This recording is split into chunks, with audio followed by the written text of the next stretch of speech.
Just waiting for it to load up.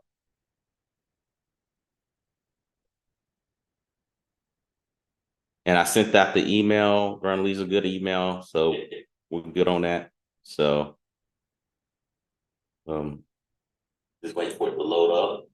All right. And I sent out the email. Burnley's a good email, so we're good on that. So just waiting for it to load up.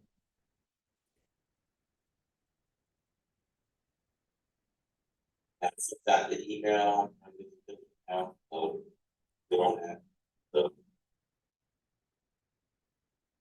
give me 1 second, guys.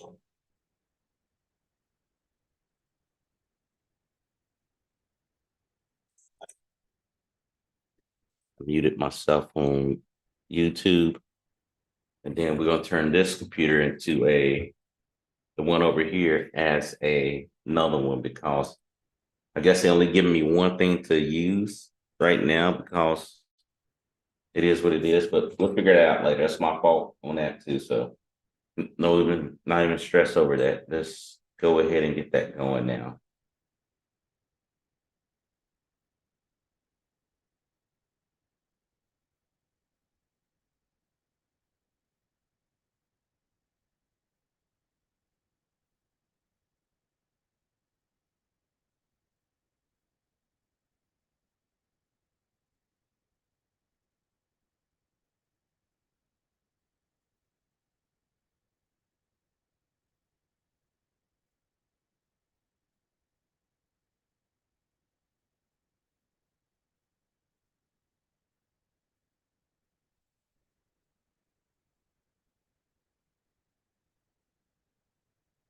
Oh, Bernalise, I know what we can do. Make sure you spread it into those chat groups or groups that we have.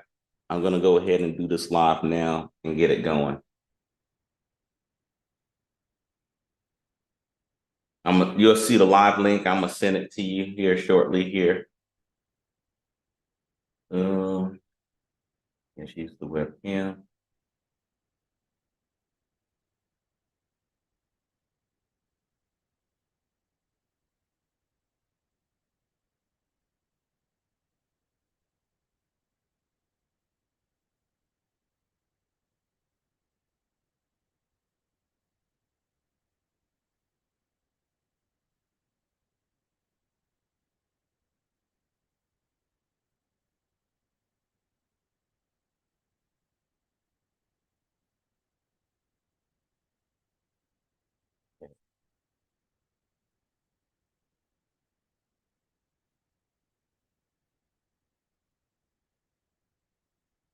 All right, guys, we are almost here, ready to go. Sorry about the delay.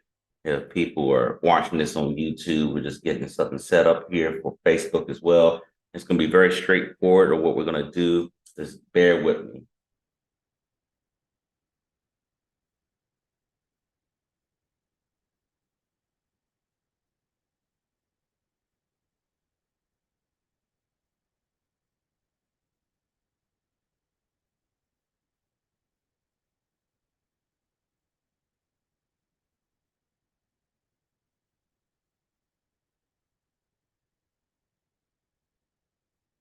Okay, let's add passive income central.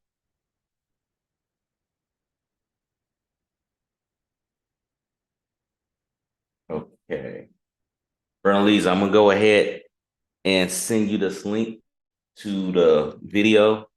It should be broadcasting. Let's see here.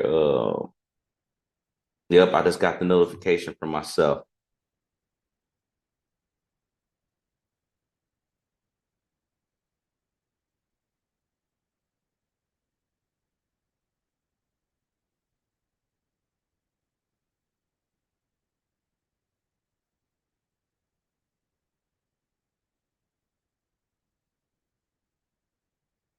Check WhatsApp. I just sent it to you.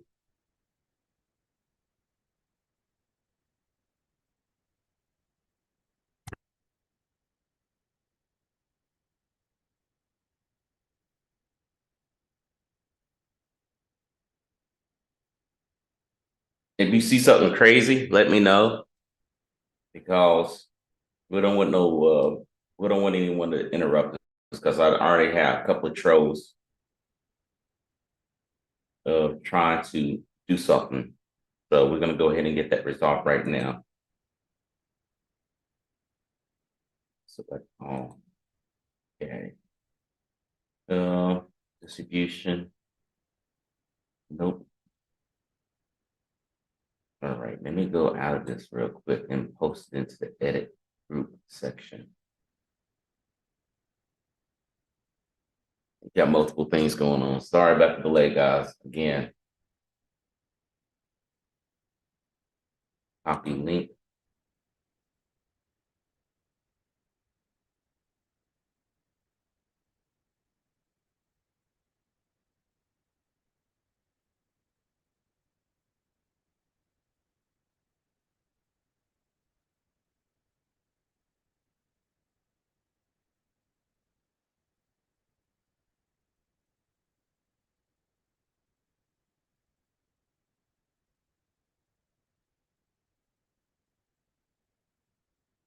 Okay, I think we're ready to go.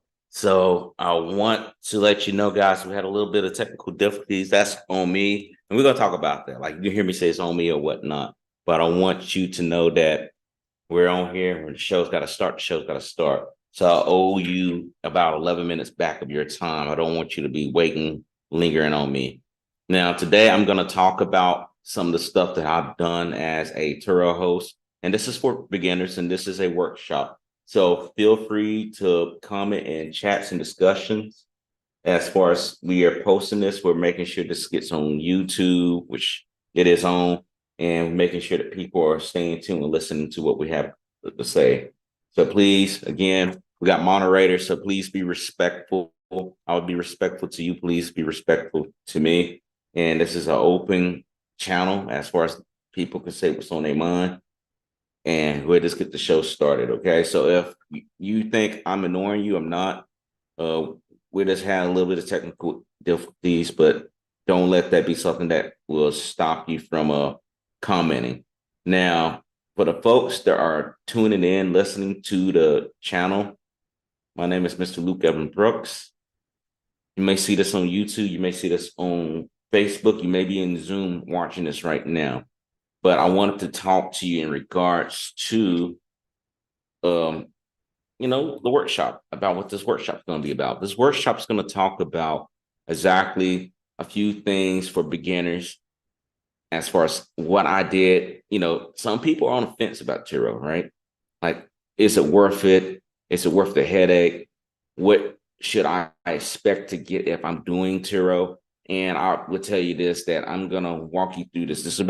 This is going to be about a 45-minute to an hour presentation, right? And I want you to be aware that, again, if I'm going too fast, let me know. But I want to go through my outline here. I was going to do this standing up talking, but things happen. So I'd rather stand up and talk, because that's how I present myself when I do presentations. So let me give you a synopsis. This is not going to be death by PowerPoint. This is not going to be a bunch of pictures and stuff like that. This is just going to go right to it and tell you straightforward what we're doing, okay? So for the folks that are looking, I'm going to give you the brief introduction of who I am. So my name is Mr. Luke M. Brooks. I already stated that before. I am a host on YouTube called Passive Income Central. As far as I've been doing this for quite some time, as far as being on YouTube or whatnot, but being in the Turo business, I won't lie, about a year. But I've been in the car rental business for over 3 years. Right? I've been dealing with various rental companies, right? And with me, I have I would say, a unique aspect of what I do. I'm currently living in the Kingdom of Bahrain. That's right, in the Middle East, while hosting the Turo fleet. And I know a couple of people like, oh, what? Yes, that's where you have something that brings something to the table, right? For me, that's how I feel. I don't have to be physically in the area where my cars are at. I don't even got to be in the country. As long as I got a laptop, I can do this. And I want to explore this with you. I want you to know all the things too. Reason why I'm being in the Middle East is because I am in the United States Navy. I'm currently serving in the Middle East, and I am in the Navy, a lieutenant commander. And I've been in the Navy for about 15 years, close to 15 years. So I hope that y'all know that that's what's going on. The reason why I got into Turo is that I wanted to have something else besides the Navy, because with the Navy, I love serving the United States Navy. I do. But I know also that that's only one source of income. And y'all might say, well, wow, wow. But the thing is, hear me out here. I believe that you shouldn't be relying on one single source of income. You put yourself at any type of risk. I don't care if you're in the military. I don't care if you're in Congress. I don't care if you're at Larry's auto shop. This is something that I learned with my background being in business management, business marketing, all that stuff right there. You do not lay yourself out there. You can look at people who have wealth. They don't have one single source of income. And that's what I model my pattern with on what I want to do here. I like vehicles. I love learning about cars, how they tick, things like that. I have a fleet that I've been growing. I will tell you right now, it's about 5 vehicles right now on the platform, and they're growing rapidly. And people say, that ain't a lot. And I'm explaining to you about everything what you should do. I don't want you to just jump in here. I've seen things on here, and the reason why I made this YouTube video, Facebook Live, is that I see so many people that are doing things that are kind of counterintuitive, right? And what I mean by that is that a lot of folks will sit here and tell you bad advice. I want you to take everything that I have, right? Everything that I put out, and y'all make the decision if you want to do Turo or you don't want to do Turo. I don't want people to feel like, well, I can't do Turo. I don't want you to feel like that. I want you to feel comfortable with this whole process, and you make a decision if you want to.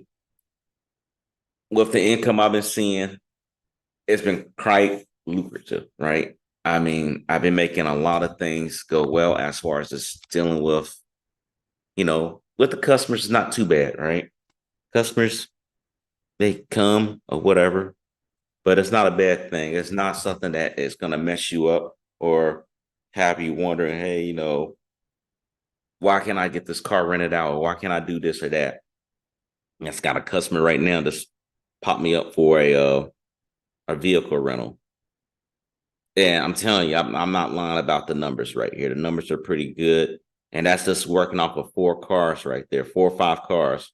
Got a 5th car coming up here shortly. Now, I want to put this out.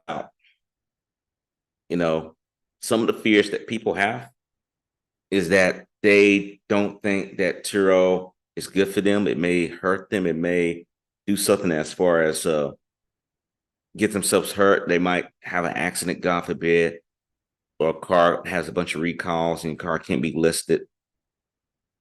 With this, I'm going to get all those fears addressed. So let's go ahead and get started. Okay, so some of the things that you need to know about with Turo is that signing up is the most important thing. Signing up on Turo, self-explanatory. You need to sign up, create a profile, then get the car listed. Now, they got certain requirements, right? Car can't be greater than 12 years old, 130,000 miles, less, no open recalls, clean title, and some other things. But those are the main things right there, right? Can't be having a car as a junker or anything like that. What I also tell people is this too. I've seen people make a very common mistake is that they have a car that doesn't have any insurance on it, and they just let Turo take care of it. That goes against the whole policy. You got to get insurance. But I recommend this to you. There's different types of insurance that you could get. You can get the Lula. Lula is like $79, I believe, a month. They give you limited miles on the vehicle when a car is not on the platform. If you don't plan to drive a car, my cars, I don't drive them. That's another thing that I will point out. I don't drive these cars. If I got to drive a car, it's for business purposes, right? I don't want to get myself hooked on my own cars. That's like someone selling crack or some type of drugs, right? Selling some drugs and then getting hooked on their own product. I don't do that because I want to make sure the cars are right. Now I test them out. I have my whole pattern of how I test these cars out. And you must say, wait, you say you were in Bahrain. I'm about to get to it. I'm about to tell you about that. So how I test out these cars, okay? Now you have that. You can do commercial insurance, and depending on what type of insurance company you got, they don't take fun of Turo. Some like Liberty Mutual, Allstate, they're all right with it. You might have higher rates because they don't know the people driving your vehicle, but just take that into consideration when you're budgeting and trying to figure out what type of car you want to have on a platform, because you want to make sure you're not losing money or paying out your own pocket to make this thing work. I've been through all the hoops and bounds about this, and it's true. Now, when you have your vehicle listed onto Turo, you want to have it where you have a story, because again, your car is that representative, right? It is that representative that you have. And let me put this on record because we don't want to have to double back on this. Let me go ahead and record this onto the cloud. Okay. So you catching this in the recording. We're just going over the brief stuff right here, and we'll make snippets of this on YouTube. So for replay, people can see this. So going back over about the listing of the vehicle, it's very important that when you list your vehicle, when you have this going on, as far as I have a 2011 or a 2019 Dodge Charger or whatever it may be, you are listing the car. I'm not sitting there saying you got to give all the aspects to everything going on with the vehicle, but you need to have a compelling story. Why should I rent your car? Because remember, you are in a market. You are in a market with other people on Turo. I've seen where people say they had issues with using Turo because they didn't make any money. It's a saturated market. But you got to figure out what makes your vehicle unique, what makes it stand out. Is it because of the little things that you do? And when I mean little things is that you're doing bottle and water, water, gift card, whatever it may be, little snacks for your guests when they come in and rent your car, just like you do on an airplane.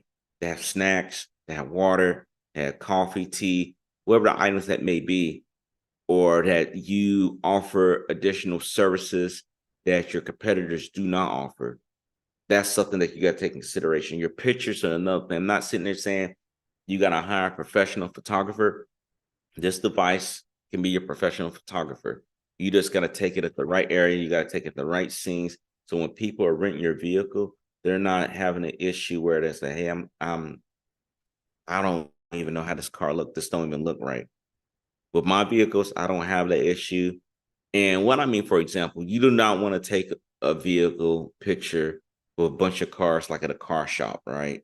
Or parking lot. You want it to have a scenery look, baseball field, right? Like a park, beach, open parking lot, maybe somewhere right outside at the airport, airplane, not showing an airplane flying in the air, but like a nice capture of the scenery of your vehicle. You're giving them an adventure so they can look at, hey, what you have. And your descriptions, again, we already talked about that. Your pricing. Now, for some of y'all, you may say, hey, I may want to do the pricing. I may want to do something like at the end of the day, the pricing on the vehicle depends on your market. It doesn't depend on you. It depends on your market. Now, Turo do offer automated pricing, but I will tell you to stay away from that. I know when I listed my 2011 Dodge Charger, fully loaded, everything in it, no issues with the vehicle, they wanted me to list the car for $25 a day. I'm like, absolutely not. I listed it at the price that I've seen what other vehicles were listing with that type of car, the year and stuff. And then I made a proper adjustment and the car rents out. All my cars rent out typically 90% every month. Every month. I would take this, with the exception of December. We had a slow month, right?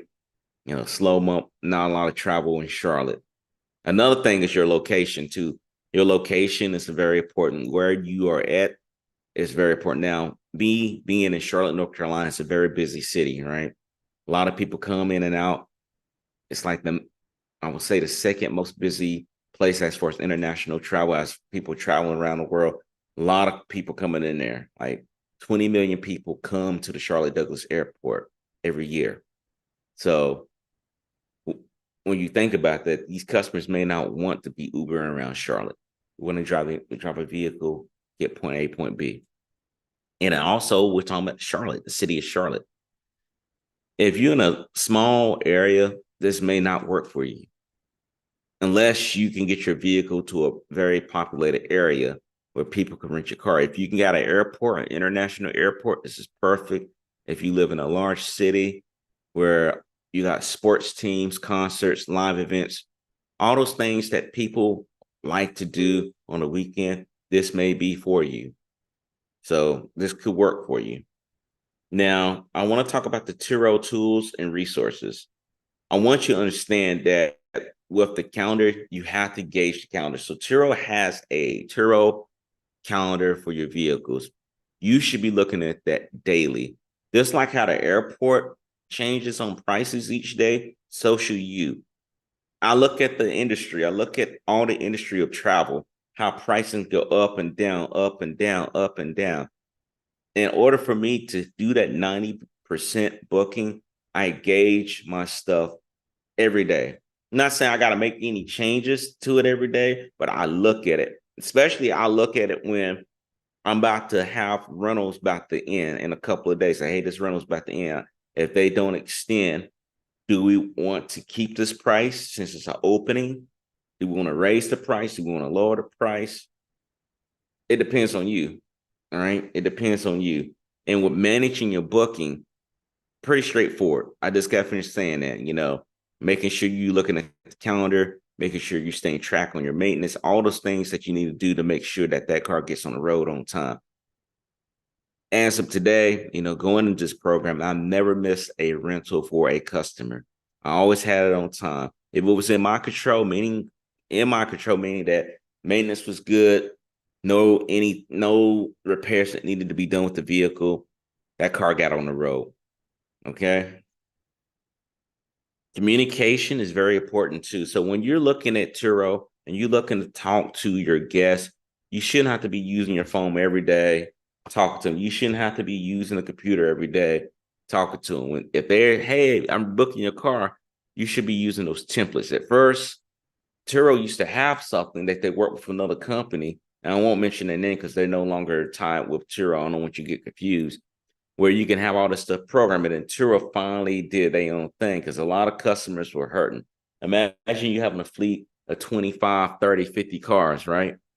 That'd be very hard for you to manage the messages. So automation is key. I did automation for digital marketing. It's essential, contacting the customer, making sure the customers are doing right. You don't even have to just use the Turo system. If you really want to use your phone or you want to use a program that uses text messaging, they do have that too, where you can grab the person's phone number and actually put it into the system and they can send messages out. Like if it's at the very end, your customer is about to be due the vehicle in about an hour or two. You already sent it in the Turo Messenger app. It's just kind of like an iPhone.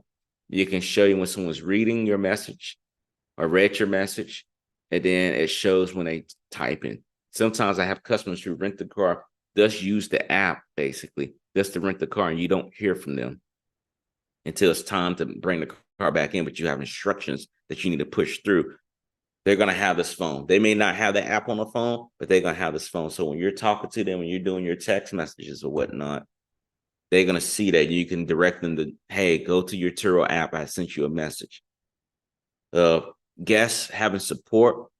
Before I let people get on the trip, I let them know about the roadside assistance that's available with Turo, because if a car has any issues, it's not that they need to contact me. It's good that you keep me in a loop, but you got to look at it. It's like a marriage. Soon as you say I do with this car and you get in the car, Turo is taking control. Turo is handling any insurance claims. Turo is making sure that customer who may have a flat tire is handling that roadside assistance. That doesn't fall upon you. What you need to do, though, is make sure you provide that information to your customers, because if you don't do that, they're not going to be able to listen or follow up on what you have to offer. The website is pretty straightforward. They have a lot of things that's going on with Turo's website. As a host, you definitely want to check that out. Even if you say, I don't want to list the car yet, it doesn't cost anything to set up a profile on Turo. It's pretty straightforward. You don't have any issues as far as like getting customer support help. You can call them. They can walk you through it as well too. So let's talk about part 2, mastering the guest experience. Okay, guys. I just hit this earlier about pre-trip communication. You should have multiple templates for your guests for every single car that you have. And what I mean by that, we're talking about having your vehicle being acknowledged by the guest. The guest book your vehicle and you acknowledge the guest. You give them a thank you message. You tell them what to expect. You may list the terms and conditions. I always list the terms and conditions, so that covers you. So when anything happens, if anything happens, if you have to go and do a claim and the customer say they didn't know this, they didn't know that, Turo's going to be like, well, how did y'all communicate? I always tell people who communicate through Turo. I tell them that when they list the vehicles being listed, I tell the customer at the end of the day too, is that they need to make sure they read the terms and conditions so they can understand what their rights are as a guest and what's my rights are as a host. So there's transparency. Leading up to getting to the 24-hour mark, I request their driver's license because you can't do it greater than 24 hours. I list that information out, letting them know, hey, you need to go ahead and make sure that you follow along as far as give me your driver's license. Because at the end of the day, if they do not give you the driver's license, how does that help you out, right? It doesn't make any sense if you are sitting here talking to your guests and you don't have a driver's license. You got to have a driver's license. And what I mean by that, you got to have verification of their driver's license. When they are looking to do verification, and Turo now built this in, which is funny because I think a lot of people who are doing this remote exchange, because it used to be people just have to meet you in person and do the remote, or not remote exchange, like face-to-face exchange. Some people do that. I get away from that because if you're managing multiple cars, you don't have time to be waiting on people. I will tell you this up front. Guests are not going to show up on time. You might have some guests that show up a little bit too early. You might have guests that don't show up until a few hours because they got delayed by an airplane ride or something going on. They have to delay their arrival. That means that you're on a hook the whole day. Rather than go through that, I do remote key exchanges. It's part of the deal is that you got to have your license, right? I have to see your license. You have to do a selfie of your license, and you have to take another picture of the license itself so I can verify that your birthday matches, your name matches, and that if I have any issues, I can always go to Turo and say, hey, this is what I got with this customer. Is this clear? Are they good to go? Because they go through a vetting process too. And you want to be professional and prompt with your customers. You do not want to have your customers waiting. I have some cars that I list that they're not instant bookings. Bookings versus instant bookings. I'm pretty good. We have a whole thing set up, and it teaches you how to do this, right? This book that I made. And for the folks that are tuning in, listening to this, you're actually going to get this for free. So you don't even have to worry about there's no catches involved with this. But going back into this, I list out the whole process of what I need people to do when they get in touch with me, when we're talking about the vehicle, what they need to do, how they need to check in the car, what they need to do when they return the vehicle, and all that good jazz right there. Now, I do set clear expectations in establishing the house rules. I do that at the very beginning before they book the car. I let them know, hey, A, B, C, and D. You must do this. You must do that. If you want to rent this particular car, you got to meet this criteria, and you can list all that. Now, Turo, what they will do if you make up a false claim saying, for example, the cleaning fees, it used to be $250, so they dropped it down to $150. they do audits on your profile. They look at it and say, well, that's not right. We don't do that. They'll contact you and you have to address those things. But you want to establish, you can let them know, hey, if a person throws up in your car, but someone makes the car a little bit too dirty beyond normal, normal use, meaning that they went mudslinging in your car and it's mud carpet everywhere. That's not normal. Where I live in a house, but I don't have a driveway. It's gonna be a little bit of grass, gravel, sand, whatever. That's normal. You establish those rules. No smoking, none of that stuff, right? No pets in the car. If you want pets in your car, you go ahead. But to me, I don't want any pets in the car because people do have allergies, and then that makes it very hard for getting good reviews. Because if someone's allergic to a dog or something, and they get in the next car that you just had to guess who just rented the vehicle out, you're gonna get a bad review. They're gonna say, I was sneezing the whole time in this car. You don't want to do that. The coordinating of the smooth pickup, again, it's the instructions. When you have that communication already listed out, telling them what they need to do, where the key box is going to be located, and you make it easier for them. And also with the airport, with Charlotte, they changed the whole process. They changed it where it was going to be where you have to go through a valet system, have to pay a ticket. And I let customers know you have to pay for this ticket. And it's very straightforward. So I let people know what it is and how that goes about. So pretty straightforward. Now, doing a rental, right? Providing essential information and functionalities, right? Like customers might ask me, how do I gauge the parking brake? How do I start the car? Like, I can't make this up. When I'm dealing with customers like that, I don't get mad. I don't take offense to it or whatnot because they don't know. They don't want to mess up your car. You got to have patience, right? You got to have patience. Now, one thing you can do, you can create what I say is a drive folder like Google Drive or whatever, OneDrive, whatever you got. You can send them the link to that drive and it'll be a library or it could be a PDF.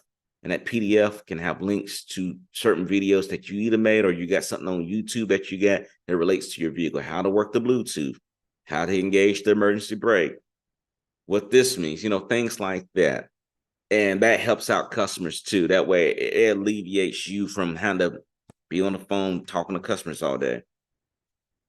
Being able to address your customers' concerns is very important too. So if they're having an issue like a rock hits the windshield, which happened to me, you don't want it to be where they don't know what to do. You just leave them hanging. Because some customer might be like, hey, I pay for it right now. Where do you want me to take it to? Or you want me to drive the car like this, bringing it back? And I had a customer like that. I say, if you can get it fixed now, go ahead. Because if not, if you're not able to fix it, we're going to have to do a claim. And claims are expensive for both the customer and you, depending on what your insurance plan or your protection plan is with Turo.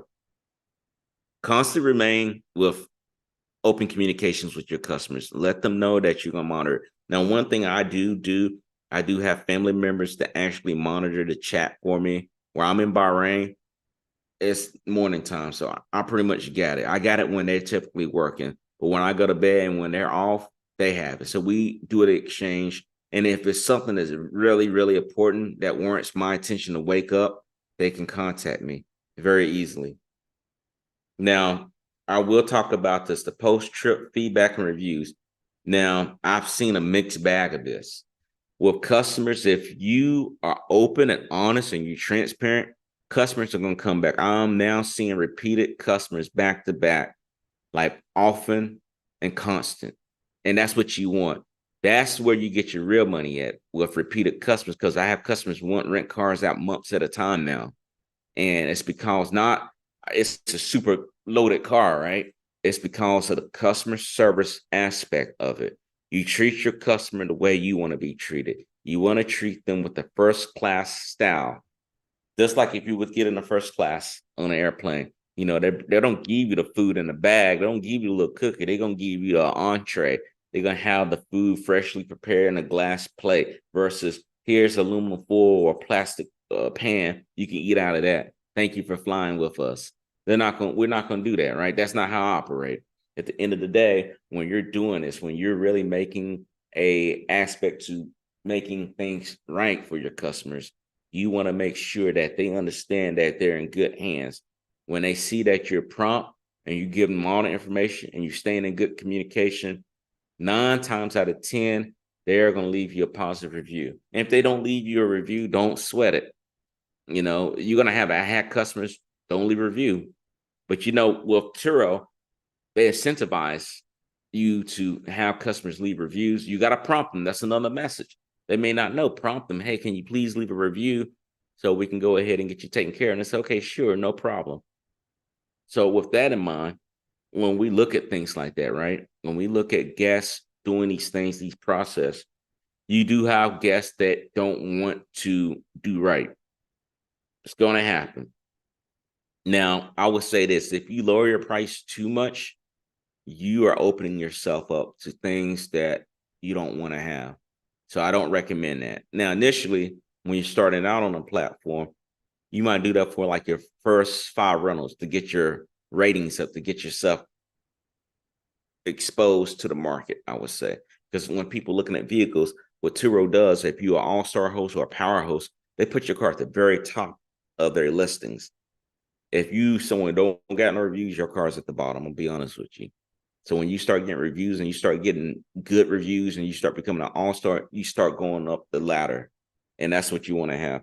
If you will have customers that will tell you some crazy stuff, that will sit there. For example, I had a customer who I stayed in open comms. I did everything I say. Customer even extended. So I was like, okay, that's more money.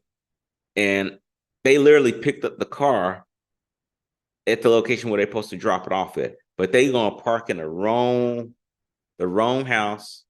Had to catch them. Had to say, hey, you got to park the car back. That's the neighbor's yard. And they're like, oh. Then they basically didn't bring the car back with gas, which is weird to me because the gas station, wherever I'm at, where my cars, I have my cars at my house. We stage them at the house. Now, not all the cars are there, but when we stage them for letting them go, we stage them at the house. And if you go to the right on the road, there's a gas station. You go to the left of the road, there's a gas station. He skipped past all those. Now, he knew, according to him, he had a flight to go home, or not go home, the flight to just leave Charlotte. Okay, I understand that.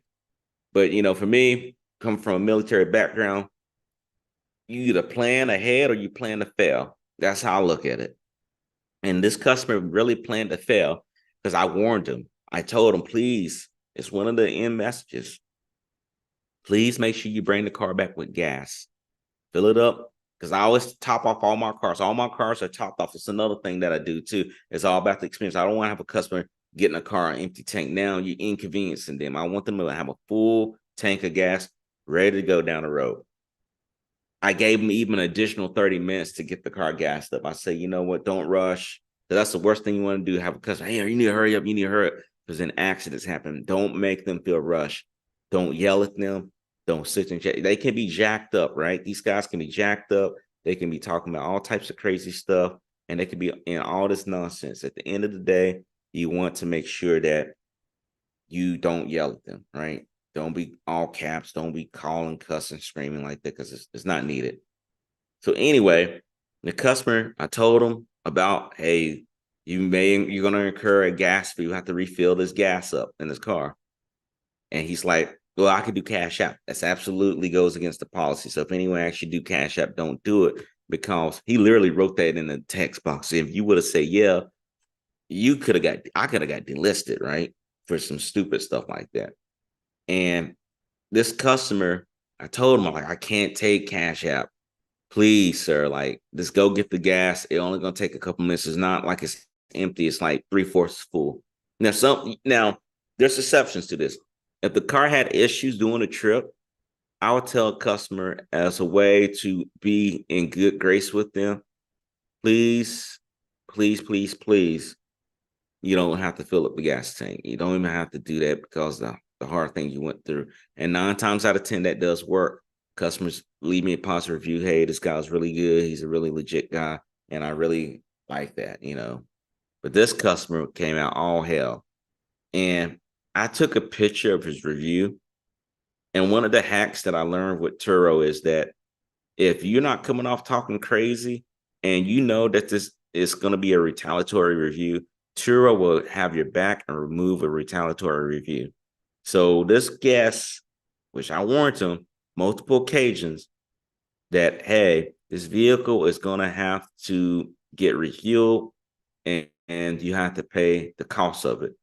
And he didn't read the terms and conditions, which I tell people, please read the terms and conditions.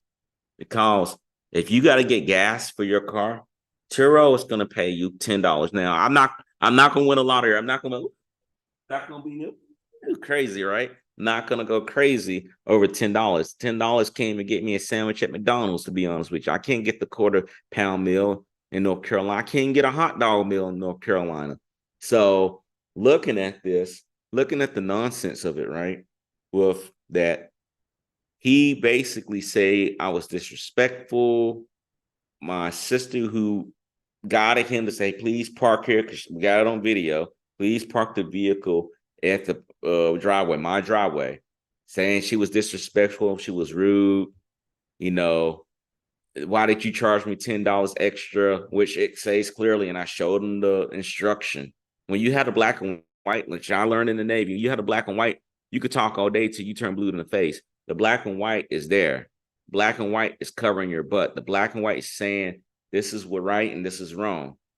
And when Turo is talking to you, and now Turo's not gonna always be the smartest people on that phone, right? Some of them just reading the script and they don't understand. When you know it, like the Bible scriptures, like a pastor, they can't go against you.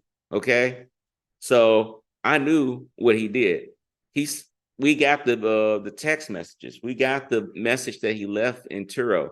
Now, it made me mad in a way that you will deal with customers, and you got to understand you are a business person. When you're on Turo, this is not a hobby. It's not something I do on the side. I don't consider it doing something on the side.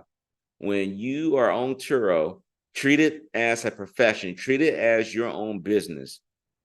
And what I mean by that, you got to practice having composure. You got to have that patience.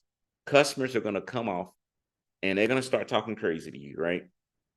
They might call you out your name. They may say some disrespectful things, but you got to keep your cool. When he mentioned something about my sister, I had to keep my cool. I was mad. I showed my sister. I vented out with her. I said, but I can't write back like this to him. I went back, wrote a professional message. I explained to him, I'm sorry that you feel like there was some confusion about this, but I clearly stated in the messages, in the terms and condition, even giving you additional 30 minutes that you had to get gas. I understand you say you had to catch your flight, but understand that that wasn't something last minute, right? I don't hear it was last minute flight.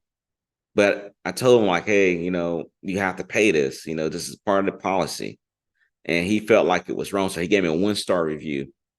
Now, knowing what he was doing, he knew, hey, I'll give him a 1-star review. People just doubt him. Now, he left the 1-star review, but didn't put any explanation on it. Now, you can down me if you want to, but please understand, it's like going to court, right? Turo is the judge. I am the defense. You're the prosecutor.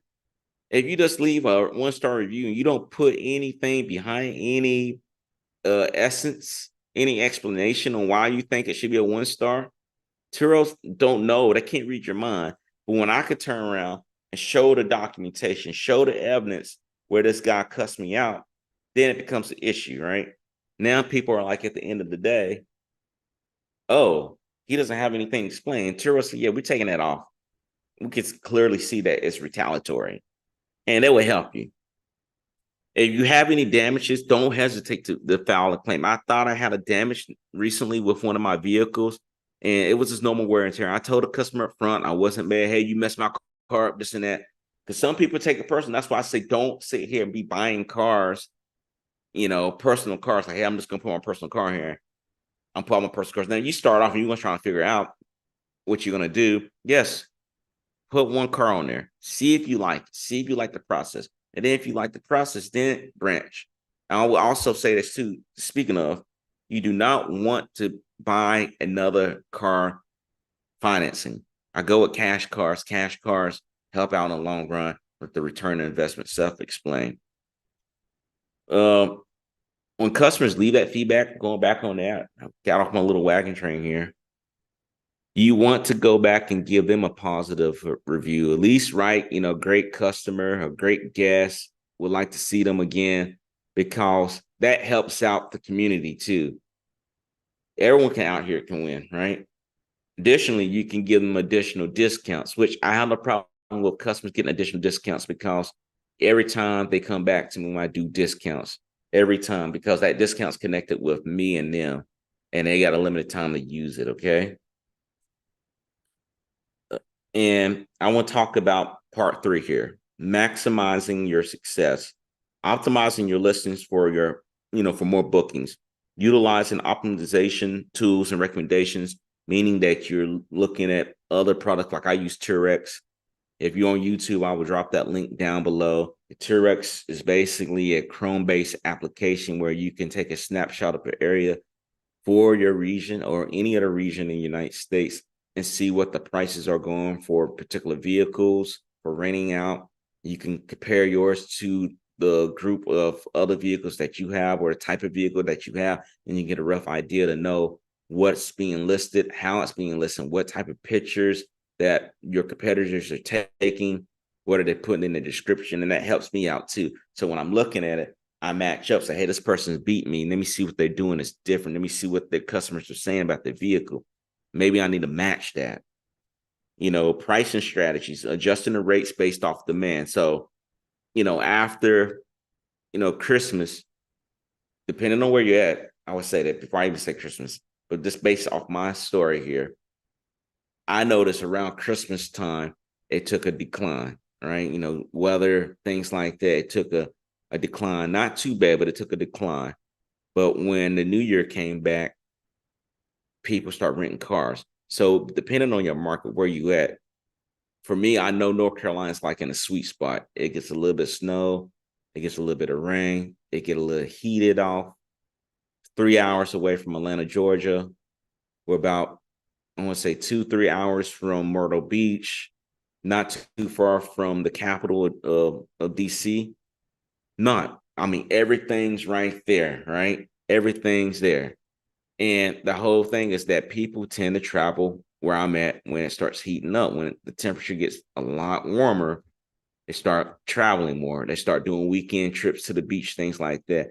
And as I tell you this, as every month gets closer to springtime, prices go up. And you got to understand, like I noticed with bookings too, if I see people booking my car already in the next month, which is going on right now, I constantly get pings on my phone about this.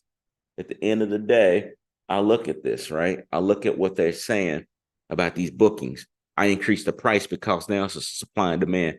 And I'm not sitting there saying, well, I'm going to increase it by $20 more, or things like that. But I increase the price because now there's a greater demand. Now, if there's not a big demand, I'll drop the price down, but I have a threshold and I control that.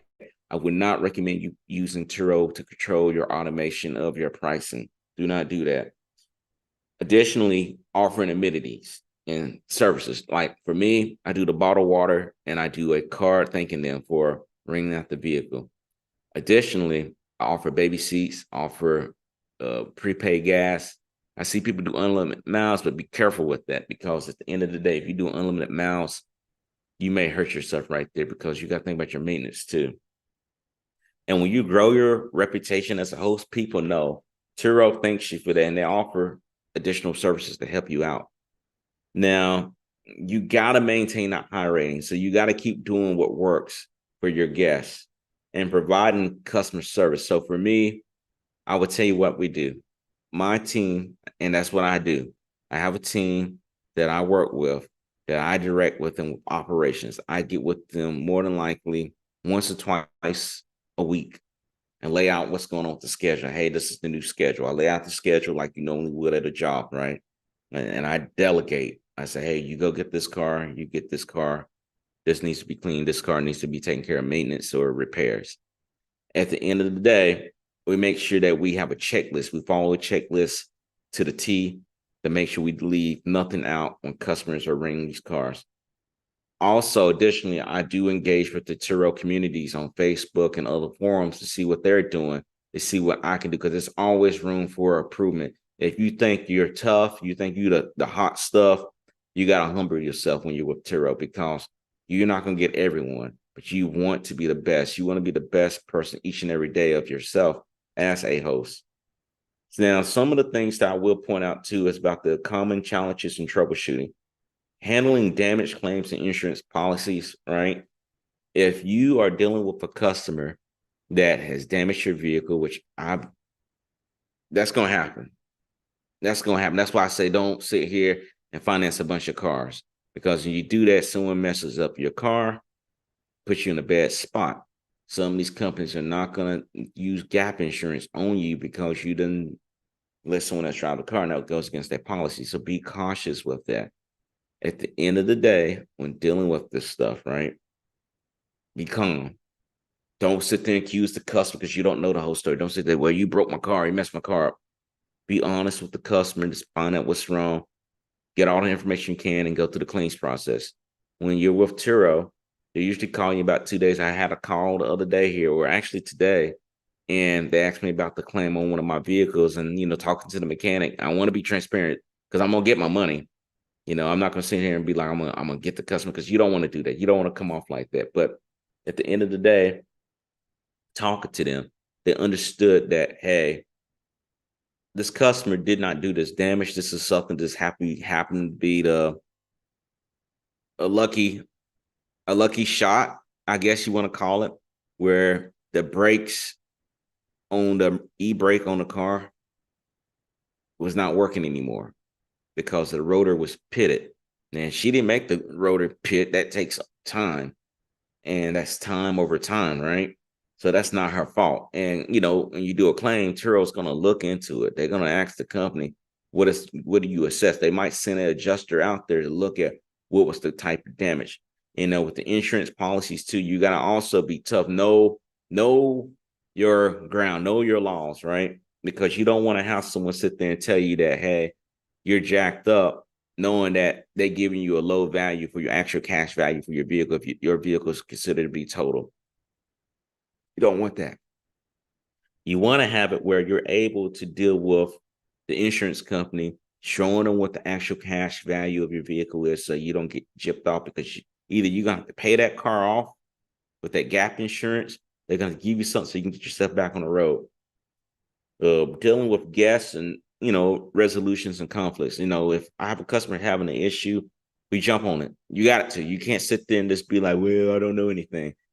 And what I mean by that is that I don't want you to sit there and think that you are going to have a customer that comes to you and think everything's going to be okay when you lying to them. And what I mean, if you don't know the answer, just tell them, hey, understand A, B, and C. My team is aware of it now. Let me talk to you in a little bit so we can get this addressed. So I don't want you to feel that we're leaving you in the dark. We're tracking. We'll get back with you, A, B, C, D. Okay? And then one thing I will say, understanding the Turo's policy and dispute resolution procedures. You need to know these code. If you're starting out with Turo, you need to know it code, because if you're expecting Turo just to be honest and everything, not every rep on that phone is going to know Turo in and out. You may have someone brand new, have no clue what's going on. And I remember those days where I had customer service support on the phone for hours at a time, because for me, I should have had the reference on hand so I could send it to them. Say, hey, what's your email address? This is what I'm looking at. And that cuts all that nonsense down. You don't have time to be sitting on the phone. Again, this is supposed to be 80, 90% automation almost. Okay. And that's how I run it. I'm literally in Bahrain. I'm not in North Carolina. I'm not in the United States. I'm literally in another country running this. And this is how I'm running it. Now, I hope that this helps you out. I'm a little bit over on my time, or actually right on time, minus the 11 minutes right here. But I wanted to talk to you about the part 1 section of this, getting started on Turo. Part 2, mastering the guest experience.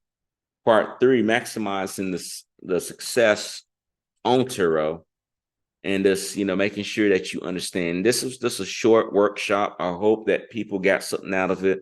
I saw a few people jump in and out. I think a lot of people went to listen to see what I had, and that's great. I appreciate y'all coming in here. I would like to thank Miss 𝐥𝐢𝐤𝐞 and Miss Vernaliza for coming in as our moderators and keeping everything calm and chill.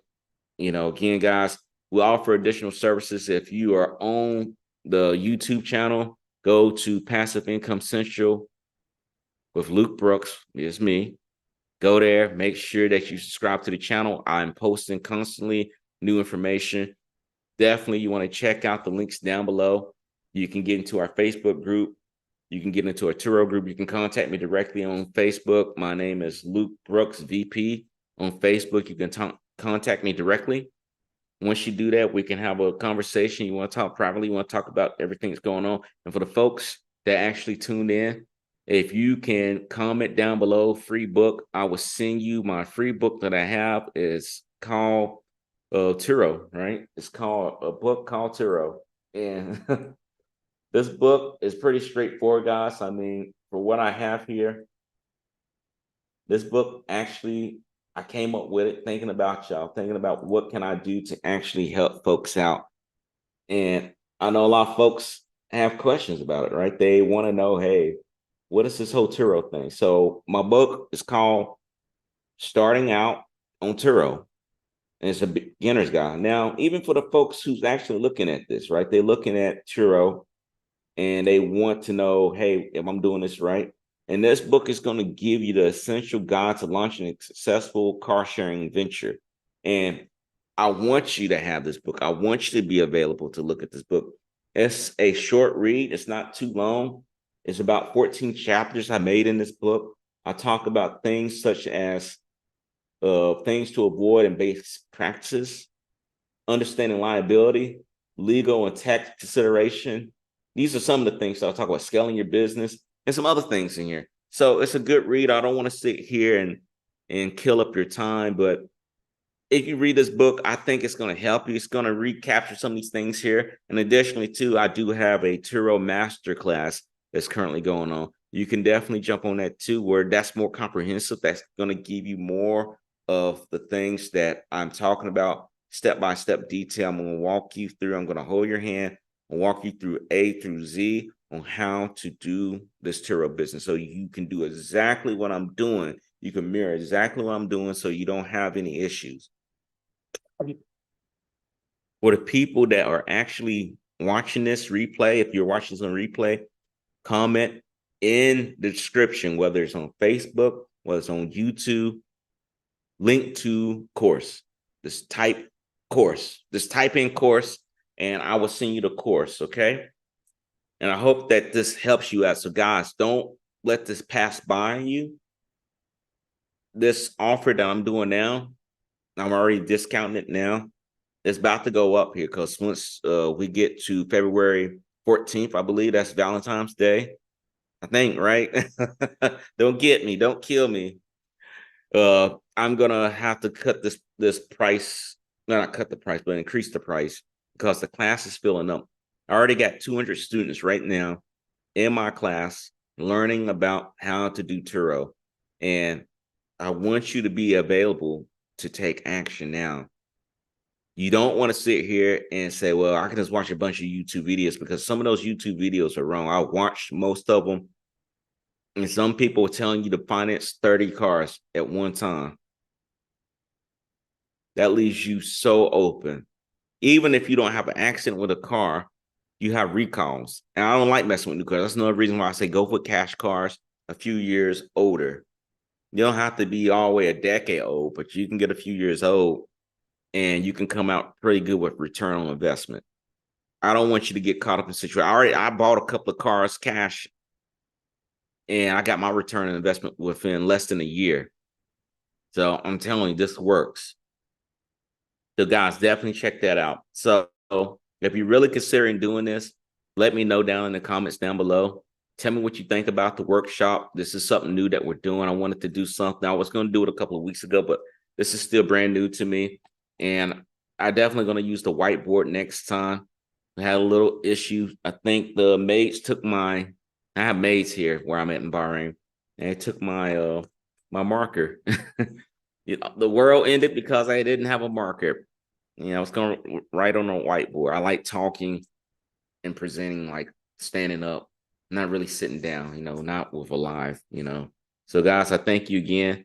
We're going to go ahead and conclude. If there are anything that you need, anything at all, please let us know and I'll get back with you. Other than that, take